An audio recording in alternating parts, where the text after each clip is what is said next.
Welcome to this episode on the reflex arc. Now, the reflex arc or reflex actions are super important for survival.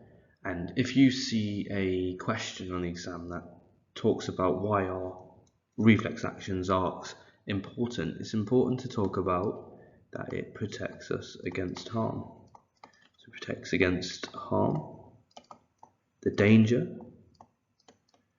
also the fact that it's quite rapid, it's super important, and it's automatic. This sense of an involuntary action allows us to escape from a dangerous threat. Now, there's loads of threats, or you could argue things in life that we need to respond quickly to, whether you're playing tennis and you're at the net and you're trying to block a volley, for instance. Another example could be when you're touching a hot object, which is of course the GCSE exam/textbook example, where you touch a hot object and your hand moves away, your hand withdraws from the object.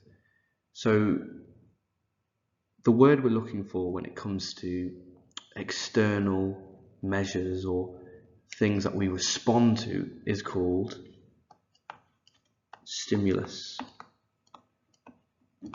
Okay, there's various stimuli you may come across. So with the hot object, hot pan, for instance, it'd be temperature.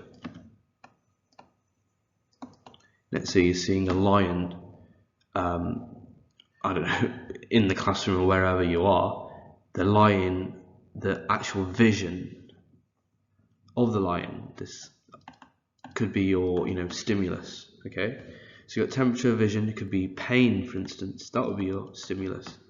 There's, many to choose from, touch, so on and so forth.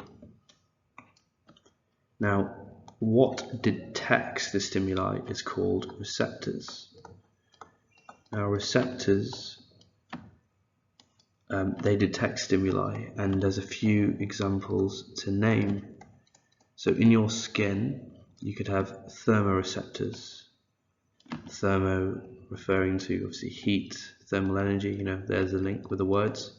Vision, if you guys know, with vision it's to do with light, so you've got photoreceptors, pain receptors. These are a couple examples there to name drop. So pain receptors, noxious receptors, so on and so forth. Now, in the question, when they ask you to describe a reflex arc, it's super important to mention the receptors detect the stimuli, but they also do something else. They establish an electrical response.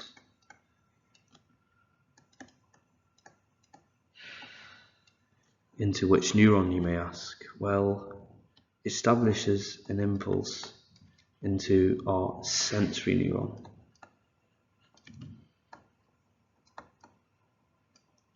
Now, the signal then, gets sent to the relay neuron,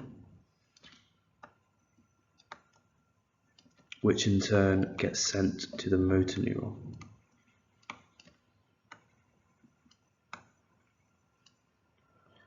Okay, so say in the mark scheme, it would possibly say this gets sent to the sensory neuron, relay neuron.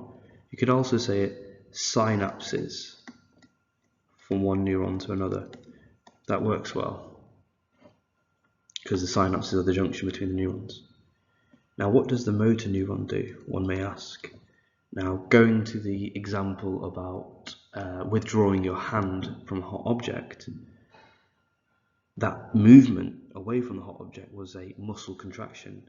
Now, what the motor neuron does, it provides the signal, the impulse, to allow us to contract the muscle. So muscle contracts. Secondly, glands can release hormones also.